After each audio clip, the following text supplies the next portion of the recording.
According to the New York Times, Hollywood was hoping to return to pre-pandemic box office sales numbers, with the likes of Jurassic World Rebirth, Superman, and Fantastic Four, along with many others.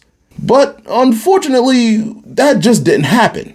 Did you know back in 2019 that 9 movies made over $1 billion? Avengers Endgame, The Lion King, Frozen 2, Spider-Man Far From Home, Captain Marvel, The Rise of Skywalker, Joker, Toy Story 4, and finally Aladdin. And so far this year in September 2025, you know how many movies made it to $1 billion? Just one, Lilo and Stitch. This is also the first time since 2015 that a superhero movie did not reach $700 million at the box office. And I know some people, studios, and companies think that we're going to eventually bounce back to those glory days. But unfortunately, here in 2025, I think those days are long gone.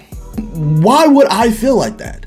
Well, first, we need to look at the obvious culprit that started it all, COVID-19.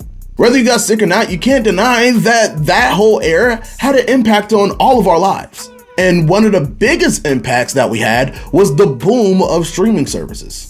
In my opinion, one of the worst things that studios did at the time was put out these big theatrical releases on a streaming service.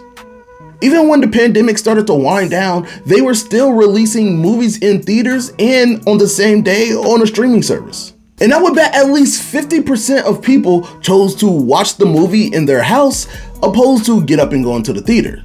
And listen, 50% is very generous because I'm sure there was a lot more. However, when movie studios started exclusively releasing movies in theaters, well, people still decided to stay home. And even if it was on an official streaming service, well, I would say that they found a way around that, which I don't condone, obviously. I just heard some things. And honestly, when I think about it, can anybody really blame them? Especially if you have kids.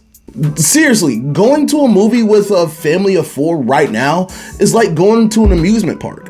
You get 4 tickets for around $100. You have to wait in a ridiculously long line to get more candy and popcorn, even though you have some in your pocket, because let's be honest, nothing beats freshly popped movie theater popcorn. And then you see a nice popcorn bucket, which will probably run you about $40. Then you finally get into the movie theater where you miss some of the best trailers because you were in line getting the family snacks. And then after all that, hopefully you liked or enjoyed the movie, just so your kids or your spouse look at you and say how hungry they are again. Then you have to go take them to go get some more food and then go home.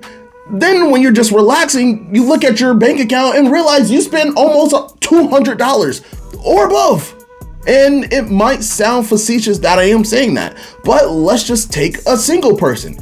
3 of the biggest movies this summer came out between a week or 2 weeks apart. Jurassic World Rebirth came out July 2nd, 2025. Superman came out July 11th. And Fantastic Four came out June 25th. Obviously, I'm not saying going to the movies with a family of 4 is gonna be $200 every trip, but let's just take a single person. Let's just say you go by yourself. Going to go see all those movies, all 3 of them, just your ticket is still gonna run you around almost $100 within a month. That's still insane. Most movie theaters have that one discounted day that you can go to, maybe like a Tuesday or a Wednesday. Well, my movie theater, it used to be $5 to go see any movie you want. But now my movie's discounted price is $10. It doubled. That's why when I hear comparisons about a movie's box office compared to the likes of 2016 or even 2019, when we're getting these $9 billion movies, that just doesn't hold any weight for me. That's just not fair. And when you see these prices, you can definitely see why people will be choosing to stay home rather than go to the theater. And that's just the truth of it. The last point I want to make is a lot of these conversations about movies, whether they be a box office bomb or failure, it needs to have a lot more context to it. For example, a movie like The Marvels that came out. Yes, that is 100% a box office failure and a failure for the studio. It didn't even reach $100 million.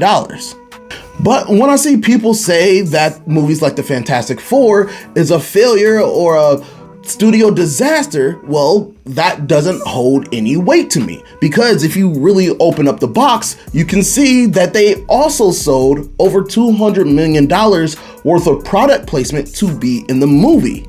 And I always wonder why some articles don't mention that. Probably because a headline like MCU's dead, Marvel failed again is more catchy for whatever reason. But what I am trying to say is that studios will find a way to make money off of a movie in the back end instead of just focusing on the box office now. Here's the truth about the box office numbers and theater going experience in 2025. Are we ever gonna get that pre-pandemic spark back? Unfortunately, I don't think so. Whether it's because people feel more comfortable or safe at their house along with all of these streaming services, or simply because the movie-going experience has just become too expensive. Studios are gonna have to start making wise decisions on where to put their money and what exactly are they backing, instead of just throwing stuff at a wall and see what sticks. But if we keep seeing this downward trend, I'm afraid that we're gonna get a lot less blockbusters and a lot more moderate, less expensive indie films. Okay, not indie films, but less spectacle.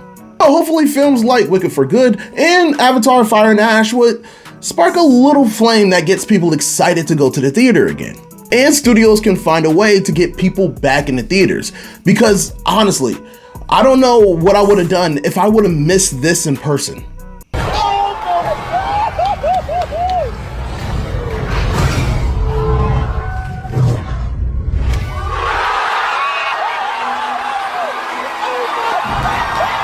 That has been the truth about box office and the movie-going experience in 2025. What do you guys think? Is there a reason why you don't want to go to the theater? Or are you someone like me that will go to the theater happily and spend money because you want to be around that atmosphere? You want to be around a community? Comment below, let me know. Don't forget to stay tuned for Sunday when we got your entertainment news, and we have all the nerdy news and headlines that you might have missed throughout the week. My name is Jermaine. I'll see you soon.